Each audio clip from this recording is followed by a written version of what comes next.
Hey guys, happy Monday. Welcome to our very first episode of Relax. This is going to suck. We're testing this out to make sure that we can actually get Shakti on here since we're not together in the same place. So, just gonna give it a minute for her to hop on. All right, Shakti, I see you on. Do you have the invite yourself button? Whatever that button is. Like with the comment area, do you see a way for you to invite yourself on? Ooh, I wonder if I can do it this way. Ooh, I can add you this way. What fun! This is way easier than... Okay, well, I'm adding you, so... Awesome! How are you doing, though? What up? We coming up, though. We coming up. We figuring it out. All right, hold on. I gotta mute my computer and I gotta turn you up in my headphones. This is the come up. This is the come up now. Oh man, I am so pumped. Welcome, welcome. We're gonna start sharing this out, so please share this out as well. If you've watched this before, if you're like, this is the jam, you know you're gonna love what you're gonna see, please share this out. Because this is a really important conversation, and we actually thought about talking. I think we came up with this while you were still here, and we're like, we don't have enough time to really talk about this. We're like, that'll be episode 1. Yeah. So yeah, share it out, you guys. Tag people if you specifically want people to be watching right now. Have them join us. Join the conversation, especially if you know anybody in your life who right now is in a season of their life where they are navigating their path and their purpose, and they're not really sure what that looks like for them. This is the perfect topic for them. So you definitely want to tag them on this, bring them on board. I'm going to put this aside now so I'm not mega distracted, and I'm going to read y'all comments on here. All right. Do we want to give it a minute? We have 5 people on. Please tell us hi. Let us know that you're here. Tell us where you're watching from. I was just going to say that. Reading my mind. Hi, Kelly. Hi, Jeff. Hi, Bobby Joe. Welcome, welcome, welcome. So, I wanted to give a little bit of background on how this topic was born. Because Ann and I have something very much in common, which is that we have very strong characteristics when it comes to being a certain way, and they were characteristics that were recognized very early on from our family members, and they were very much, I would say they're the type of characteristics that are really highly valued by Western society. It's like the type of thing that they're like, oh, you're really good at whatever, you should definitely do this, you know, because that's the only thing we care about in the West. So we both have those characteristics, and when we were sharing our story with each other and kind of like bouncing those experiences off, we were like, you know what? I bet everyone has this experience. I bet this is a really common experience. And so then that's where this entire episode was born. So if you're the kind of person that you feel like you have certain characteristics about your being that are really noticeable and that other people comment all the time, and they're like, oh, you're so social, you should definitely be a blank. You know, whatever role is social in society, or you're so this, you should definitely do that. And you've always kind of been like, yeah, well, something doesn't sit right with me about that, then this is the conversation for you, because that's the shit we're going to talk about. And so often we don't know that there are other paths, right? So we're like, well, right. So we also like try to talk ourselves into staying in whatever it is that we're in, because we're like, well, I'm really good at this thing and I kind of like it, even though there's all these other shitty aspects of it. But, you know, life is just shitty, so we're just supposed to put up with the shit. And so we never... So why not have my career suck too? Because fuck it. But that's what we're taught, right? Like, we're taught to hate our job. We're taught that, like, we're supposed to kind of suffer through to make the money because that's just what people do. That's true. It's true. That's so true. So we're gonna share our respective stories and to give you some perspective on what we're talking about. Okay. So in my case, I am very extroverted, if you haven't noticed that about me. I'm also an introvert, so I'm kind of an ambivert in all honesty, but I express myself very well. I do very well in social situations. I was a book nerd growing up. I fucking loved school. School's like my favorite. Assignments were easy. I memorized shit like I had magical powers. It was literally like one of the easiest things in my entire life. And I was really adept and generally book smart. So that being the case, my family was all like, she's going to be a doctor for sure when she grows up, because I was also really good at science and obsessed with anatomy and physiology at a very young age.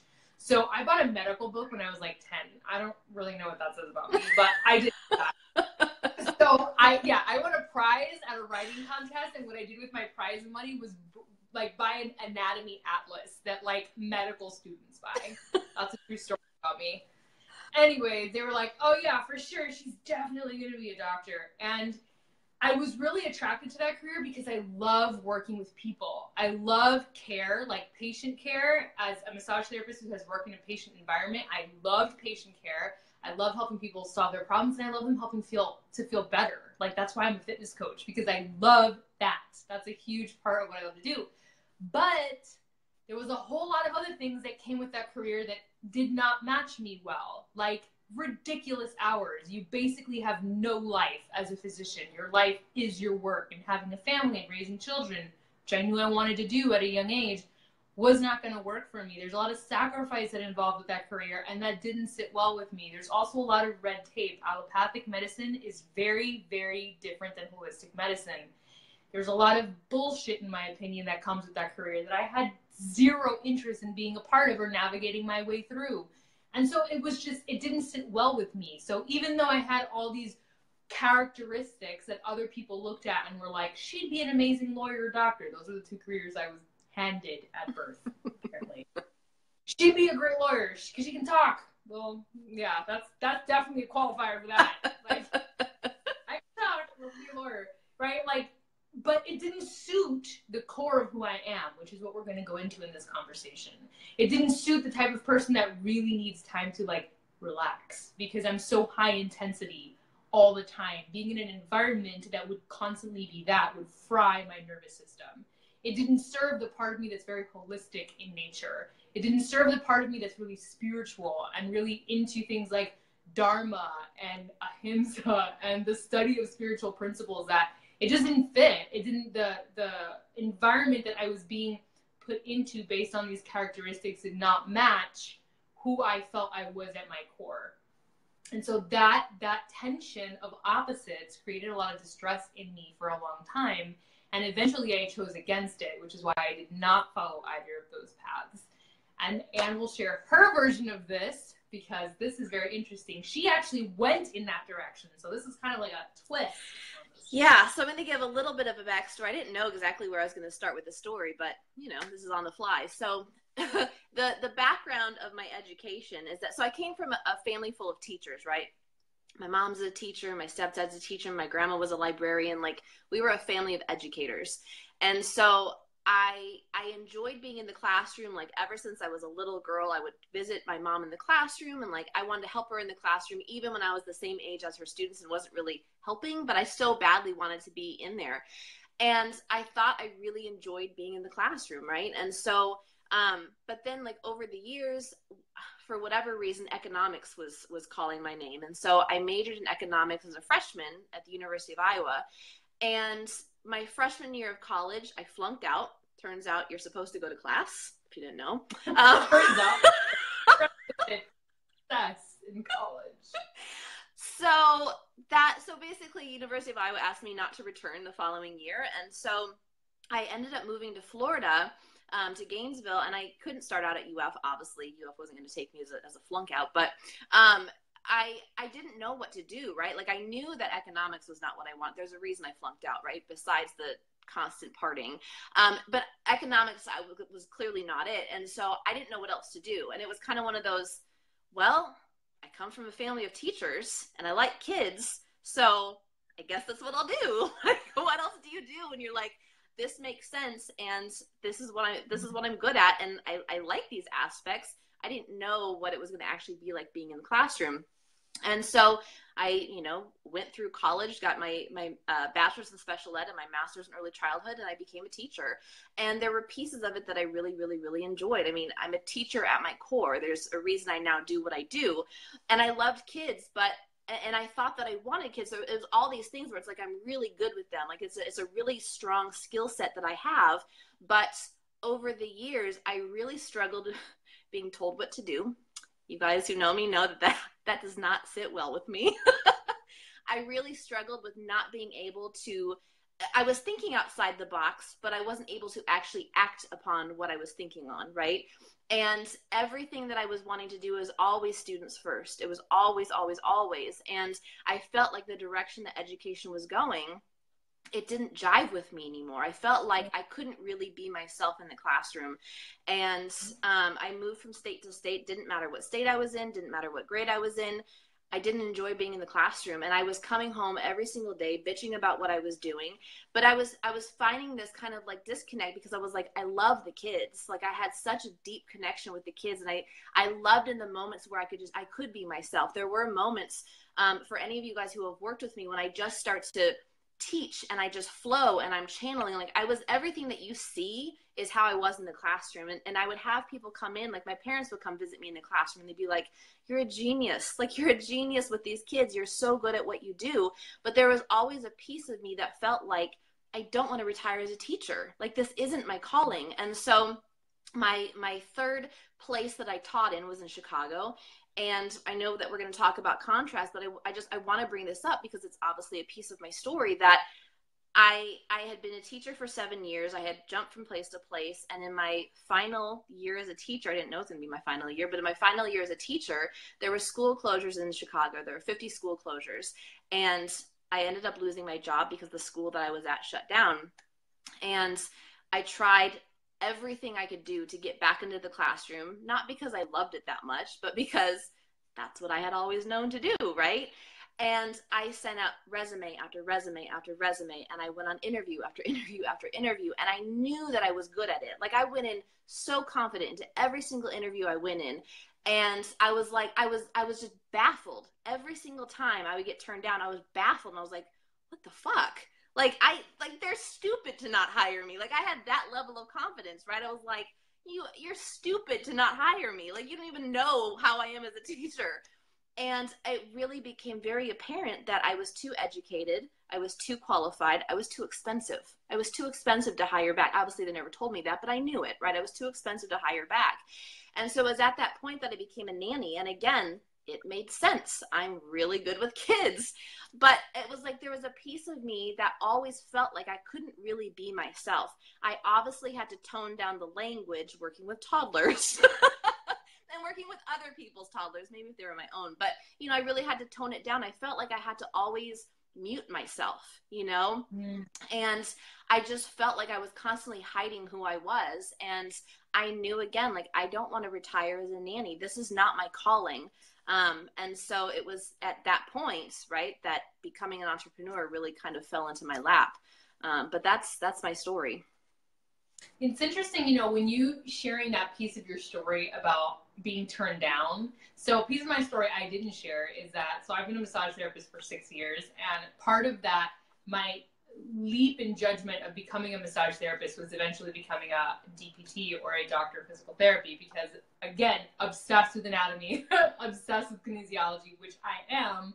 I love the human body so much.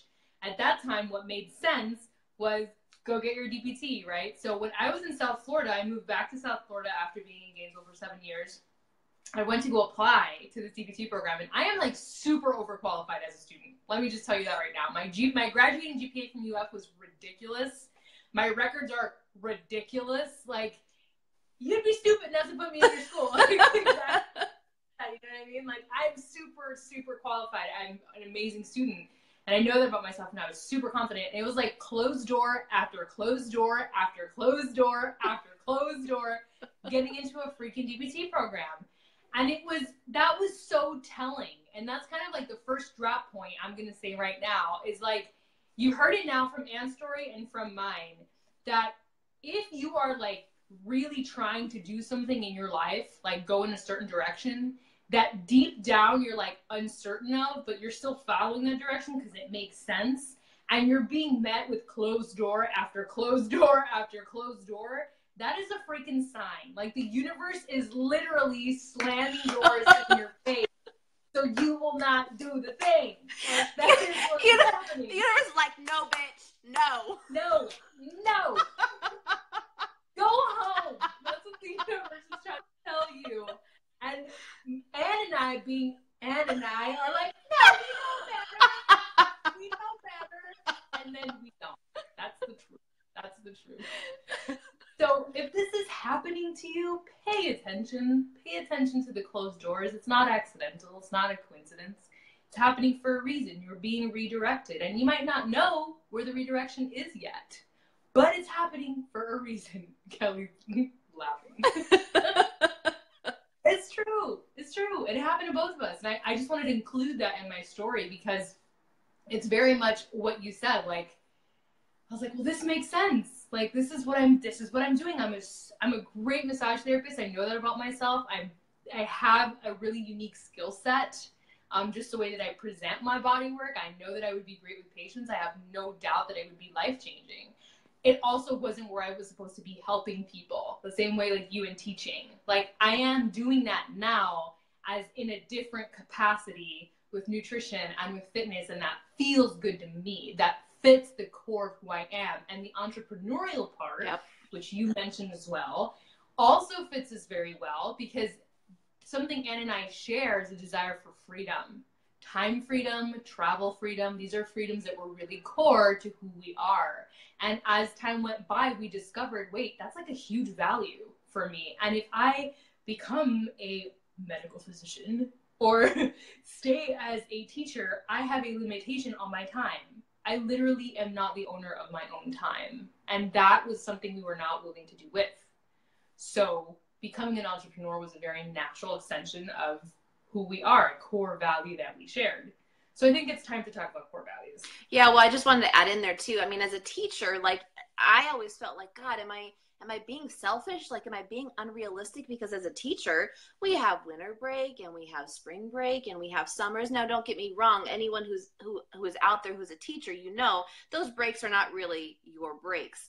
You're doing shit all the time, you know. So when people say like, oh, teachers get paid for all this time off, no, we don't. Like, it's a salary that's split over these periods, and there's all kinds of professional development. Don't even get me started. But but there, I was like, well, not everyone else has that much time off. So am I being selfish, right? Because I haven't accepted this. But it was like, I didn't want to only live my life in the summer. I didn't want to only live my life during winter break. And you can only live when the sun is at a certain sky and the temperature feels like this. That's when you can have life. The rest of the time, shit out of luck. But you don't get it. The other thing too, the other thing that was so telling, which now looking back, I'm like, oh my God, like it was huge for me to realize this. During the summer, when I had freedom of time, I was taking care of myself like nobody's business. And I was like, man, I'm working out, I'm eating better, I'm meal prepping, I'm like doing things that I enjoy. This is so amazing. And I had the thought when I was a teacher of, oh my God, if only I could have a life where I was like I was on summer vacation all year long.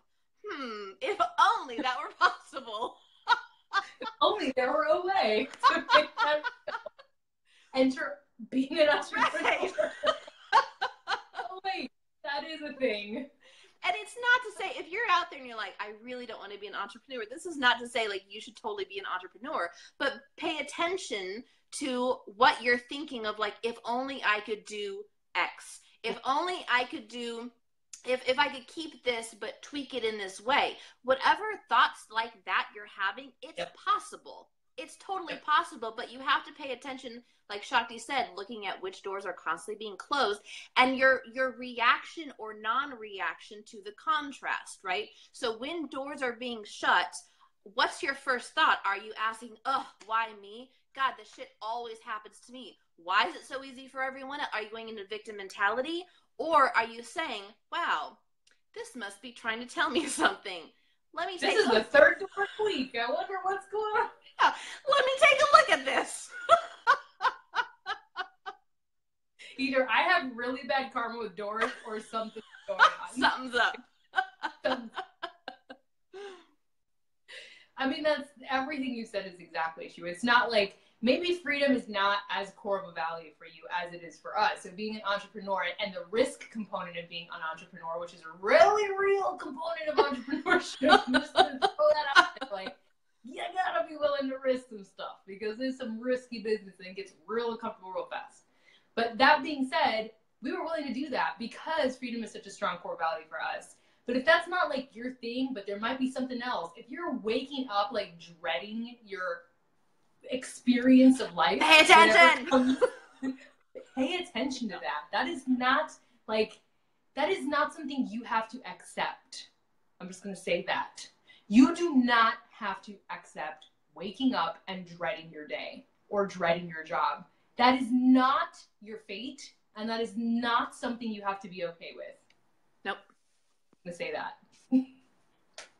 that you do not have to be okay with that. That is a choice if you decide to be okay with that, but you don't have to be. And this thing that we do where we feel like we're trapped, we tell ourselves, well, I just don't know anything else, or I don't have another skill set, or I've never done anything else. Those are very real egoic fears that come up when you start asking the questions that we're proposing to you in this moment. And you are going to kind of freak out for a little bit. That's going to happen because, again, the ego is invested in your preservation. When I said this in a previous video we did, it's not trying to hurt you. It's trying to keep you safe. Every time you try to step out of what you already know, your ego is going to have like a panic attack because its job is to keep you safe. And it thinks it's doing that by keeping the status quo. So even you thinking about other opportunities or other life circumstances might really freak you out right now. And that's normal. I just want to say that as normal. Yeah, ego's gonna think it's dying all the time. Like, yeah, it just is. Knowing death. Like, it's a new job, death. Like, think about like your first day of school at the beginning of a new school year. Okay, I know I'm not the only one that had the panic of the new school year. Okay, you've been to school now for like 1,500 years by the time your junior year of high school shows up. Okay, you've literally been to school forever. And you know what's going to happen. Like, you know how that first day is going to go. You're even going to leave early because that's how first days go. But the entire time leading up to that day, you're like fucking dying inside, having dreams that you missed the bus or dreams that you left something behind or dreams that it blew up while you were in it. Because your ego's like, this is new. We've never done 11th grade before. Who knows what crazy stuff might happen, you know? Well, and that's why it happens. It happens as teachers too, right? I mean, all summer long, you're having these dreams about going back to school, right? And then like the day before, you're freaking out because you're like, shit, did I forget how to teach? I mean, it's like, that's like, I can't tell you how many, I cannot tell you how many times that exact thought has gone through my mind. Multiple times. Like 2 months. I fucking forgot my entire education. Yeah. And then you have the dreams that back it up. So you're like, this shit's real. I'm pretty sure I forgot how to teach. That's fucking hilarious. Oh my God. And then you get through the first day and you're like, I rocked today. I did not forget how to teach. I did a teacher. But ego's going to have that fear every single time. Every single time. True. That's true. That won't change. So if that's the experience you're having, that's normal. It's fine. It means you're a human being. You're on it. On the ball. It is happening. So the first thing we wanted to talk about is, you know, we shared our individual stories, like what people thought we were really well suited to do or be. And you probably have a similar story. There's some characteristics or a list of characteristics that you have that people saw, and then they kind of paired you up with a career or a life path or something like that. Like, you'd be so good at this. And even you might have said to yourself, I'm really good with this. I might, you know, let's do that. Because in our society, that's how we're set up to look for, like, careers or, like, vocations or way to serve. Is we look at our person, look at all these aptitude tests. We take these aptitude tests, what you're good at and whatever. And then they'd be like, you would be a great social worker. You would be a great whatever. And inside, I'm like, I fucking die about social work. Like, not that. You know, like, I'm way too empathic to be a social worker. I would literally die or develop some horrible disease that would kill me from the inside out. Like, I know that about me because I know that quality of my being. But the only reason I know that quality of my being is because I didn't look at the aptitude test. I looked at my soul. I looked at who I am at my core to figure out where I was best suited. And that's something that you really need to sit with and touch base with when it comes to finding purpose and path. Because as I told Ann in a Voxer we had, in our conversation we had, P.S. Voxer is like amazing. It's a walkie-talkie app. And if you don't have that, like, vital for life. So I told her, I'm like, your purpose is like somewhere in the intersection between what you're really naturally suited for, what really becomes you, and what like really speaks to your soul. These core values that like really matter to you. The intersection of those two things has like your secret of like how you came here to serve, your dharma. The thing is, it might not look like the cookie cutter programs that you have been handed from the time that you were taught. It might look a little bit different, like being a spiritual mindset coach, as is Anne, or being an online fitness coach, which I never in a million thousand years would think that that's how I ended up. But I'm actually obsessed with nutrition, and I had no idea that that was so important to me until I got older and had, you know, my whole history. That's another thing too. We didn't talk about this on Voxer, but your baggage is probably your mission. Well, and I also wanted to say, because you're talking about like, yeah, it probably wasn't, you know, I wasn't expecting to be a spiritual mindset coach. No, I wasn't. And the reason I really wasn't expecting to be a spiritual mindset coach is because I grew up in the church. My dad's a retired minister. My dad and I are extremely close. Anyone who knows me knows us. Like you guys know, we're super close. But I grew up in the church, and religion did not sit well with me at all. Like I was supposed to, I went through confirmation, and at the end of confirmation, my dad was like, great. He just assumed, well, it was my choice, but I think that there was a piece of him that thought, you know, Anne's older brothers, like both of them got confirmed. Most people get confirmed. She's probably just going to get confirmed. And he and I sat down and had a conversation at breakfast one morning, and I said, I'm not getting confirmed. And he just, you know, calmly asked why. And I said, because I don't believe in God. And he said, I think you're confused. And he was right. I was confused because I didn't know based on what was taught, even though he was basically the one teaching me, but I wasn't grasping the concept of God, right? And I wasn't grasping it in the parameters of religion. And so, you know, I was pushing everything that had to do with religion, God, spirituality, everything away. But like Shakti said, where my wounds are, where I've been wounded, because I've had so much contrast in my life, and I had enough deep, dark wounds that knocked me on my ass. So I was literally on my knees, sobbing on the bathroom floor. It was not pretty at all. Surrendering, saying, I don't even know if there's a God, but I am willing to see things differently. Straight up Course in Miracles. I am willing to see things differently. And from that moment on, my entire life changed. And I was like resisting becoming a spiritual mindset coach because I was like, this doesn't fucking make any sense. Like, who am I? Who am I to be a spiritual mindset coach? And I even reached out to Shakti and was like, this doesn't even make any sense. She's like, girl, it is what it is. Like, so here's something I'm going to coin right now because it's kind of from Stoicism, but I'm going to tweak it a little bit. The wound is the way. The wound is the way. Like, you heard it first. Relax, this is going to suck. Okay. Your wound is probably your way, or a huge part of your way. Because for me, emotional eating and body image dysmorphia and everything negative on the planet associated between food and body is my wound. I have a humongous wound with self-perception physically. And it is no surprise to me that today I sit here and this is what I'm avidly working on in myself in a very raw and real manner and sharing it extremely publicly and helping other people do the same thing. And I attract people who have the very same issues that I have because my experience is deep in the wound. And so I can serve because of that. So if you have something in your life that's like, it's a huge wound of yours and it keeps coming up and it's a theme, that might be a place to start doing the soul searching. Because again, the wound is a story of your soul. It has something to do with your soul contract on this planet. It's not an aptitude test. It's some sort of soul contract that you came in with. And it is a very important part of your story. It's a very important part of what your soul came here to discover. Otherwise, the wound wouldn't exist. Otherwise, there wouldn't be a charge. Otherwise, there wouldn't be contrast. You wouldn't be struggling. It wouldn't be a big deal. Yep. Yeah. Yeah.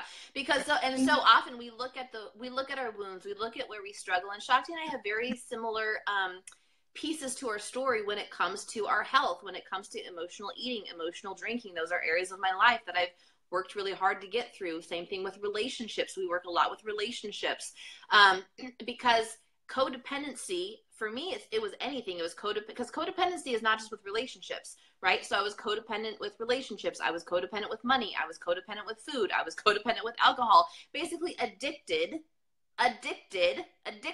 right, to all of these things. And so because I struggled in all of these areas, and because I have worked tirelessly on all of these areas for the last 4 years, it's how I'm able to show up and teach others, you know? And so that's, like Shakti said, it's really something to look at. The areas that you struggle, so often we're embarrassed and we're ashamed and we try to hide them and we don't want anyone to know. But once you can really dig in and heal those pieces of you, then you gain this strength that you never knew that you had before, and people are going to be drawn to you. And just like people are drawn to Shakti for what she's specifically worked through, I have a lot of people who are drawn to me for specifically what I've worked through. People who have health issues, people who have gone through divorce, people who are struggling with codependency, people who are addicted to food, people who are addicted to alcohol. Like, it's no surprise that this is happening. Michael Beckwith said, and I love this quote, your mess is your message. And he said that on like an Oprah Super Soul Sunday, and I was like, God dang, that's good, Michael. That was so good, because it is so true. And we all have that. We all have that. And I think if we spent more time really going into like who we are at our core, like looking at our wounds, like where are my greatest wounds? There's my son. He wants to be able to I was like, yeah, he's awake. He's a live video, and if he knows that I'm on a video, he like needs to be a part of it. He'll be a guest host soon. We'll have a long conversation with my 2-year-old. Santi! Yes. Aside from, so looking at your wounds, yes, but also looking at what are the things that you deeply value. Like, what really, really matters to you in your life, super important to identify. He just opened the door. He's scared. He just did this for the first time. He just learned how to open this door. You guys. Surprise! This is not... Okay, he's just going to join us. You can carry that thought process. Hi, Santi. All right, so core values. We're talking about core values, right? I don't know where you were going, but I know where I'm going with it. So no, that's exactly looking at your wounds, but also looking at your core values. So for instance, some of my core values, health is one of my core values. Exploration and discovery, another core value. Generosity, right? Being a generous person is a core value of mine. And so if you just even Google core values or list of core values, you'll find hundreds of core values. And what I recommend, what I work on with my clients, is to go through the list and narrow it down. You can narrow it down to 15, and then take that down, narrow it down to 10, but you're really wanting to look somewhere between 4 to 6 core values, right? You don't need 50 core values, right? Just narrow it down.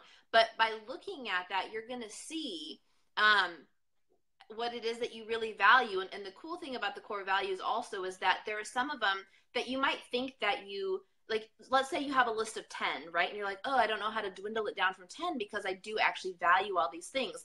Well, some of them are very similar. So look at, can you have one without the other? So for instance, I value abundance, but you can't be an abundant person without generosity, right? You can't be an abundant person if you're not a generous person. So for me, I took away abundance and knew that if I value generosity and being a generous person, then abundance is going to come. So that's kind of my little tip when it comes to figuring out what your core values are.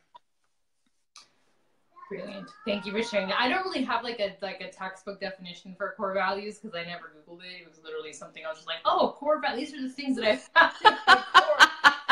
I just like, and then I spoke to you and you were like, yeah, it's a thing. And I'm like, oh. Okay. I'm like, Google it, Shakti. And then I read the desire map and she talks about that. I was like, oh, okay. It's a thing.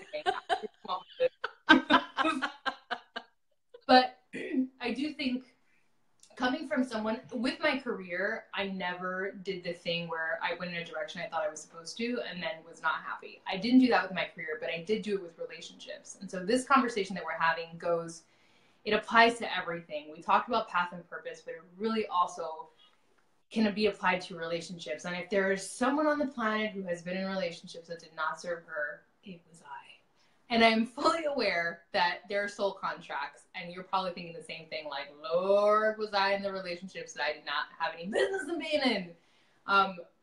But again, this stems from, I think, not really understanding your core values. So in my youth, I didn't really have an understanding of who I was and what I really valued. So I was just kind of like, things showed up and I just went with it. I never had like discernment to sit with it and be like, well, given like who I am at my core, assuming I even know that, is this a good match for me and where I want to go? You know, and if I had just had a little bit more self-awareness, then I could have avoided a lot of heartache and a lot of difficulty, a lot of heartache that I created and that was created for me, because I would have known this is not a well-suited for who I am at my core. But I didn't have that awareness, and a lot of us don't. And that's why we end up in a lot of situations that are unhealthy and unhappy, because we don't actually know who we are at our core. I think that's so important and so applicable across the board. Well, and just like you're talking about relationships, I mean, I think an area that's really important to look at if you don't already have kids is kids, right? Because again, having children is an area, again, I was like, I really love kids and I'm really good with kids and I have my master's in early childhood education and I'm I'm really good with kids and I'm really good at like helping parents with behavioral management. Like that's an area that I'm really good at. And so I thought, well, I love kids and of course I want kids. It was just like I never questioned it. It was just, of course I want kids. Why wouldn't I want kids? You know? And it wasn't until my last breakup when I sat down and really, I didn't, at that point, I didn't know about core values, but I was just sitting down and really reflecting on, what do I want out of my life? Like, what do I really want to do? And I realized I really wanted to travel. I really wanted to have freedom. I really just wanted to be unattached. You could not be unattached and have children. It's not a thing. So when I really sat with it and I realized that I thought I wanted kids because I loved kids. And I thought I wanted kids because I was good with kids. But at my core, I didn't actually want kids. And a lot of people didn't believe me when I was like, guess what? I learned I don't want kids. And people are like, yeah, right. It's just because you're going through this breakup and it's going to change. Well, the breakup was a year ago and has only gotten stronger that I don't want children. I still love them. And again, I'm still good with them, but I don't want them. So it's an area like to really take a look at, especially, if you already have kids, it is what it is, right? But like if you don't have kids, be willing to question, why do I want kids? Like just asking yourself, why do I want this is such an important question. And even if you're already a parent, as I am, really understanding the kind of parent that you actually are and not the kind of parent that you think you should be, that your friends are, that the people on social media are, that society wants you to be. Like, who actually are you as a parent? Like, how do you actually want to show up for your child? It doesn't have to be how everybody else does that, you know? And again, it's still applicable. Whether, you don't want kids or you already have kids, like, knowing who you are and then how you want to parent. Knowing who you are and then how do you want to be in a relationship. Knowing who you are and then, like, how do you want to have a vocation or a lifestyle? Or a lifestyle is another perfect example, right? Like, even with the wealth that we now have and that is increasing, I don't want a bigger, flashier home with more gadgets and more buttons. That's not necessarily in alignment with like where I am in my life right now. It doesn't feel in alignment. It's not necessary for me to have. But the temptation to want to like have something shiny and pretty like that and to share it with people is there, because that's also a societal expectation. The better you do, the more you should have, right? Like that's just like a message we're fed from cradle to death. Yep. Right? So that's not true. That's also not true. Just because you have a lot doesn't, or you have a lot of wealth doesn't mean you have to show like anything. None of those things exist inherently together.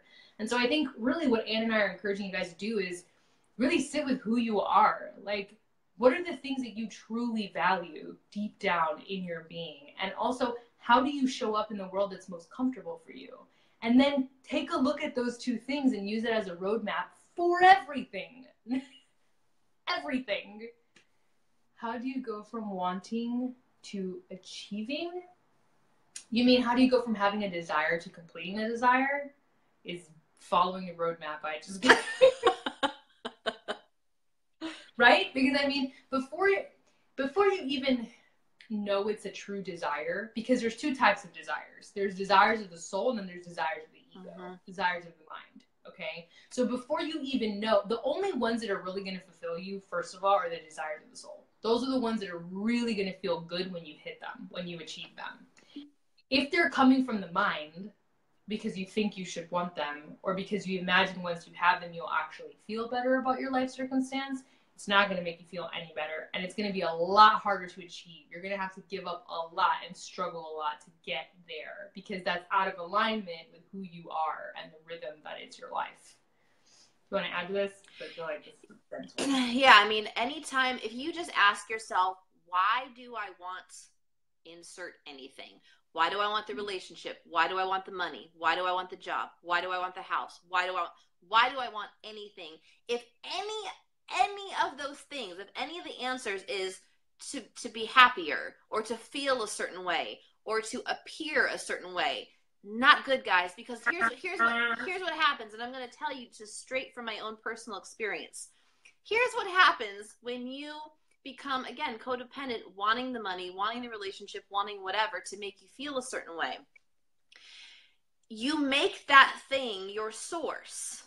When you want something, you're depending, you need that thing in your life to make you feel a certain way. And as soon as you give your power to that thing, to the money, to the relationship, to the job, then you are going to experience immense contrast in your life that's not going to feel good. Because the lesson here, and it's never a punishment, which it feels like it, but it's never a punishment. But the lesson is the thing has to be removed from your life in order for you to basically come back home to yourself, to realize that you are your source. Your source is your source. Your spirit is your source. Your soul is your source. You are your source. And that you are responsible for how you feel. You are responsible for how you think. You are responsible for how you act. You are responsible for how you react. You are responsible for creating what it is that you want in your life. It all begins with you. Once you, what's the word I'm looking for? Once you create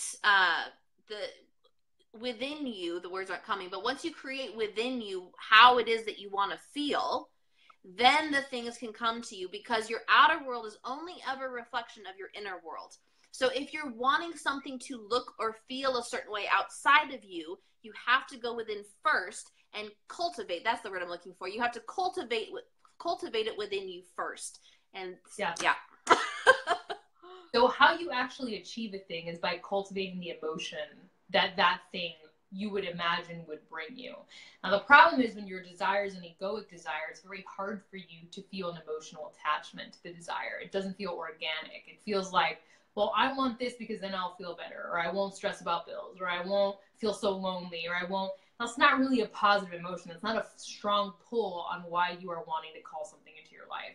But when you are really deeply connected to something, why you desire, let's say, why I desired even to have a business, because for me it was impact. Impact was tremendous. I knew that with a certain level of success, I would have a certain level of impact and influence in the world.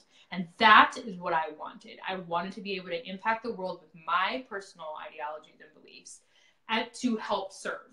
So this is why I get up and work a business every single day. It wasn't just like, I want to have 5K in the bank, or I want to pay off this, or I want to pay off that. I had a really huge, strong pull for why I wanted to do that thing.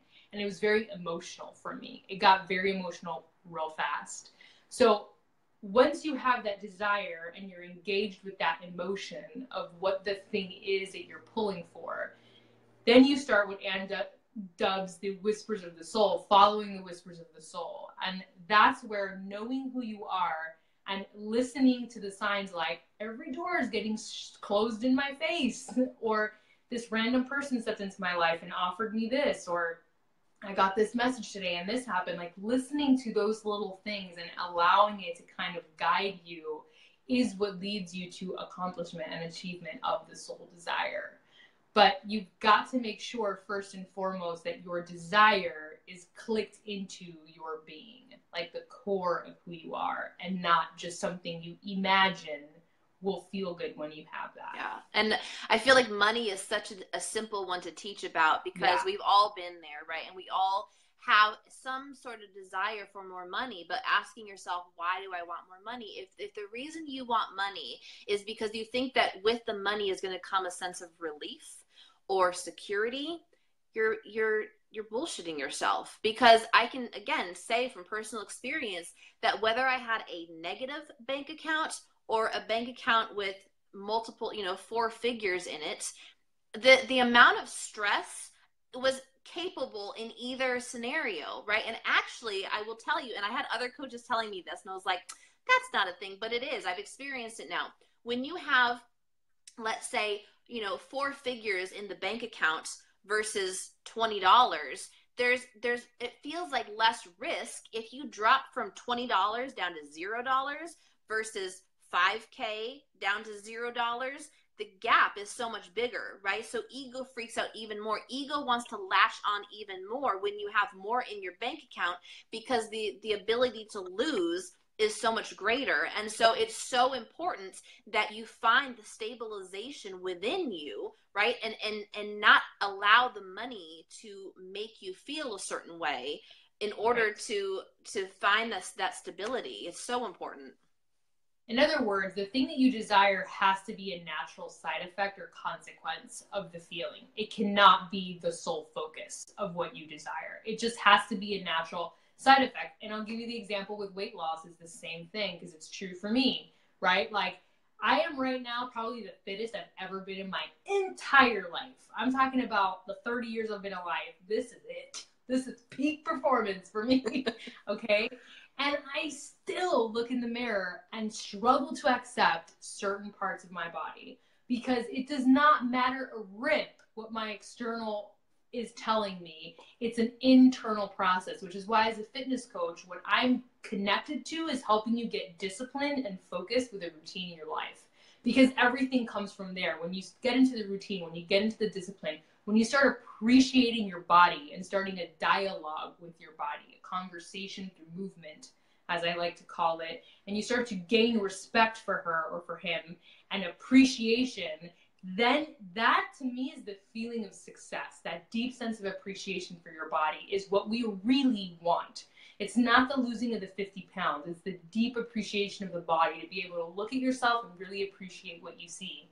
And the weight loss is a natural side effect of attaining that sense of appreciation and doing the behaviors that come along with appreciating your body. We work out because we appreciate our body. We want to take care of our body. And the natural consequences, we get fitter, we lose weight, we eat a certain way because we love ourselves and we want to nourish our bodies. The consequences, we get fitter, we lose weight. Does that make sense? Like, it's not about the weight loss or the money in the bank. It's about, what do you imagine you're going to feel when you have that thing, and getting that feeling into your body now. Yep.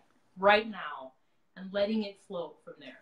And also, I mean, but it's both in weight loss or fitness, and also with money, and again, anything you're wanting to receive, right? It comes down to anything you're wanting to receive in your life.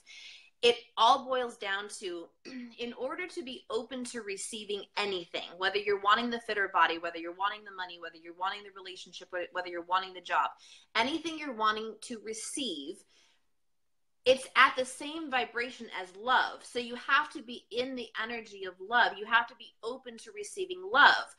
The person you have to be open to receiving love from is yourself. The way you love yourself, the way you show up for yourself, is through your self-care.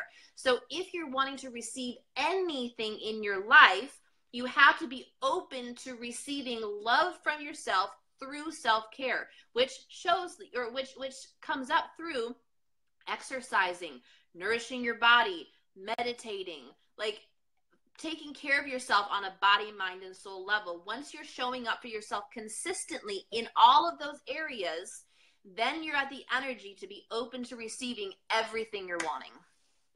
Yes, that was such a long-winded response to Kelly's question, but it was so important. And we like went in this tangent away from like our original content. That's what we do. It was meant to be, and that's how it is in these podcast episodes, is we talk about what needs to be said. And this is still in alignment when it comes to what we talked about originally, which is just because you're good at something or people identify something in you that you'd be good at might not be a good fit for you, because it might not, I'm missing the word. It might not be connected to that feeling that Anne just described. So it's so important, number one, that you really know what your strengths are, what things you really thrive in doing and behaving, what behaviors really light you up.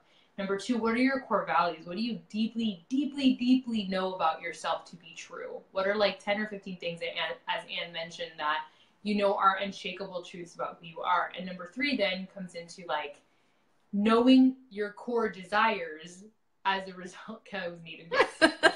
Always. We only give what's needed. Yeah. From your core values, then being able to identify your core desires, right? Because it's a natural extension. You've got these core values of who you are, these strengths of your personality, of your being, and then core desires. What are things that you deeply desire to do in the world?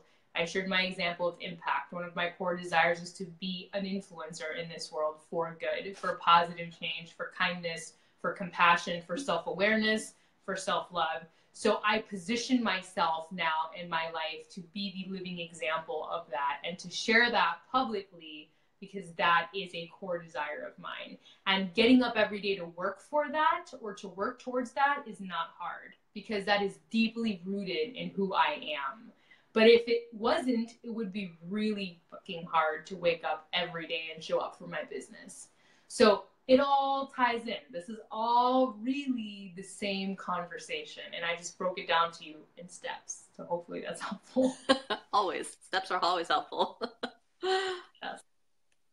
So again, if you're struggling to get up every day and show up for your job, or show up for your relationship, or show up for whatever, if you're having this struggle within you, it's probably because you're feeling that gap, that misalignment between who you are at your core and what your core desires are and the reality that you're living. There's a space between like what you're experiencing materially and who you are. There's not rhythm there. There's not feedback there. There's just like this kind of dissonance happening. There's a lack of harmony. That's another analogy I like to use.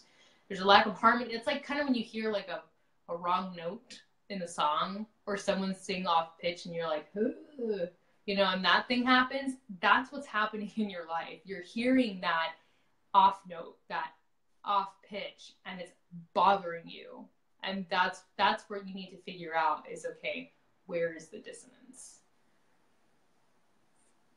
Yeah. I think that's a really I know that we've gone almost an hour, but I know we wanted to open up to any Q&As if anyone has any specific. Obviously, Kelly asked a great question. If there was anyone else who was on that wanted us to answer a question at all,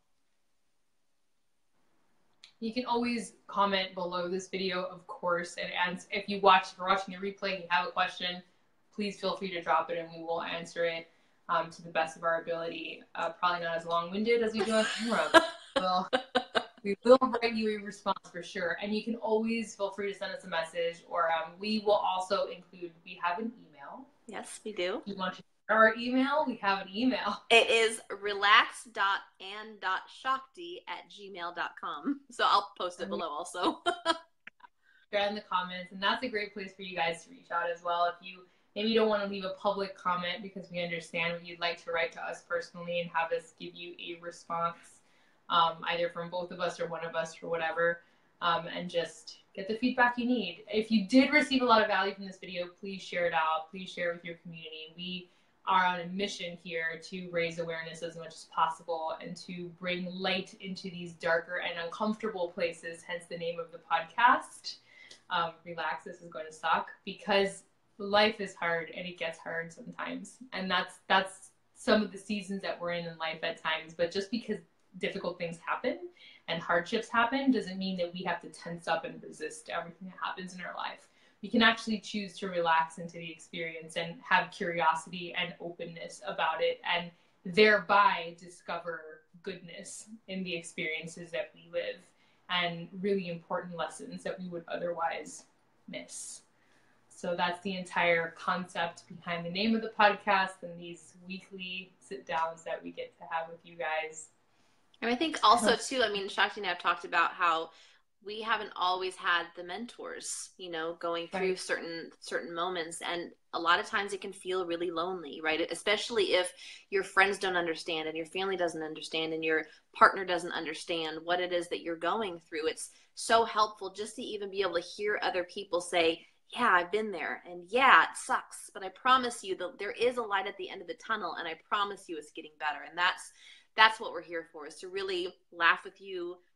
Hopefully we don't cry with you, but you never know what's going to happen. But to remind you that this is all part of the human experience, right? You are a spiritual being living a human experience. And so you're going to experience all, you know, the entire spectrum of emotions. And when you're experiencing the pain, it's really because you're going through a huge growth process. Things from your past that keep you from moving forward. Oh, this is a good one. I'm like, where do we begin with this one? Where do we start with this one? So I don't think it's any different than the response we just gave you. I think the step that might be missing is not resisting what's coming up. Not resisting what's coming up. Not trying to pretend it's not happening. Not trying to pretend that you're not really feeling the feelings that you're feeling. I think acceptance, when it comes to reliving past trauma, like really stepping into the acceptance of it is tremendous, like really huge. And having grace for yourself at the same time, knowing that it's a messy process and it doesn't really look pretty, and it's not going to be a nice even trajectory of like, oh, I am beyond this bullshit. Look how upwards I am moving. It doesn't look like that. It's like this. Yeah. Some days you're like doing a lot better, and then some days you're back in the shitter, and then some days, because that's how triggering works. But I really want Anne to speak on this, taking responsibility though for your life, because I always say we can't control what happened to us. Being a victim was not like our choice. Being victimized was not our like design. Like, yeah, in my life I'd like to be victimized. Like, this is not necessarily something we walk out and say, but what we do after those things happen in our life is up to us. The rest of our life is up to us. And she speaks really eloquently on this. So. Well, thank you. So I can only really speak from my own personal experience. And I like to speak from my own personal experience because it helps you to understand and see that I'm human, right? And I've gone through, I obviously don't know your story, but I've gone through traumatic experiences in my past, and sexual assault is one of those experiences. And so I speak about my sexual assault more openly now than I used to, because I'm finally at a place where I don't get triggered anymore. But it took me 16, 17 years to get to that place, right? And so being, like Shakti said, allowing yourself to feel what comes up for you and not pushing it away. I pushed it under the rug for so many years thinking, so for me, it was, I felt like every time I would get into a relationship, I was finally like, oh, thank God I don't have to bring it up again. Because it was a conversation that I needed to have with each partner. And And so every time I would get into a relationship, it was kind of like, oh, thank God I don't have to deal with that anymore, right? And I never fully healed it until finally at the end of my last relationship, and I was like, this has to be healed. Like, I can't keep pushing it under the rug thinking that I've healed it when I haven't healed it. And so a lot of it was forgiving myself for the things that I blamed myself for. I mean, I think that a lot of times as victims, we blame ourselves for things happening a certain way, right? So I had to get to the point where I forgave myself. And although it, maybe not everyone is ready to forgive someone who assaults them, it felt right for me to forgive him. Because I knew that I couldn't get to the point that I wanted to in my life without offering that forgiveness. It's not that I contacted the guy, right? I did it in my own way, in a way that felt good. And I felt like Shakti talks about, or she wanted me to talk about responsibility. I had to take responsibility for how I show up in my life, right? I could continue to spend the rest of my life being a victim, living in victim mentality, saying that, I couldn't have healthy relationships, or I did deserve or didn't deserve certain things because of something that happened in my past. And what it really boiled down to was, I no longer want to be a victim. I no longer want to be a victim to my past. And so I allowed myself, like I said, forgive myself, forgive him. And I allowed myself to be where I needed to be emotionally at any point in time. And also I got to the point then where I also understood that without, we talked about the mess is your message, or the wound is, I can't remember now what the way, right? And so having that experience, it did turn me into the person that I am today, right? And so would I have actually chosen it? Probably not. But am I actually grateful for the fact that it happened? I am. And some people might think that sounds fucking crazy, but I'm actually grateful that it happened to me, because it has given me a new perspective, which contrast always does. Contrast always gives you a perspective that you didn't have before. So allow yourself to heal, allow yourself to forgive, allow yourself to release. And then at whatever point it feels right to you, allow yourself to be grateful if that's what feels authentic to you. Yes. So, and this is all trauma. All trauma has its unique healing pattern depending on who you are and where you are in the journey. But understanding, to me, I really like to use this softening into the curiosity of the experience. I like to get curious about my life. When something comes up that I'm like, I just really want to resist, whether it's a trigger from past trauma or something, I'm just like, how can I look at this with like curiosity? Like if I was an observer, if I was reading a book and it was not my life and I was just reading it, I'd be like, ooh, I wonder what's going to happen next, or I wonder what decision she's going to make, or what choice she's going to make, or I wonder what direction she's going to go in. Having that kind of like detached curiosity is really helpful, I think, when you're navigating something like this, because it doesn't put pressure on you to respond or be a certain way. It just makes you kind of like the silent observer of your process, which engages the witness, which is what you experience when you meditate. But you can do that consciously without necessarily being in a meditative state, by having that sort of detached curiosity about what you're experiencing. And that's a skill set to develop, actually. And it's very effective when it comes to navigating anything in your life that could be a potential trigger. Just having that distance is really helpful, I think. Yep, for sure. Hopefully that answers your question and gives you something to sit with, Kelly. Thank you for really insightful questions, really super deep, which we appreciate, because that's why we're doing this to begin with. Yeah, I mean, when you guys ask questions, the answer is not just going to help you. It's always going to help someone else. And I think that anytime you watch a live video, also, you may not even think that the question actually pertains to you, but the answer that comes out, you're on here for a reason. Like whether you're watching it live or a replay, you're watching it for a reason. So answers are always going to come out that you need and you didn't even know you needed. Most definitely. Perfect. So glad. So we're going to wrap this up. We had a fantastic time. Thank you so much again for hopping on with us. This is one of our favorite things to do, and it was wonderful to see you. And I miss you. I know. But we will be here every Monday night, so stay tuned. Hop on, bring your friends, share the page. The more likes we get, the more reach and more impact we can have with your help.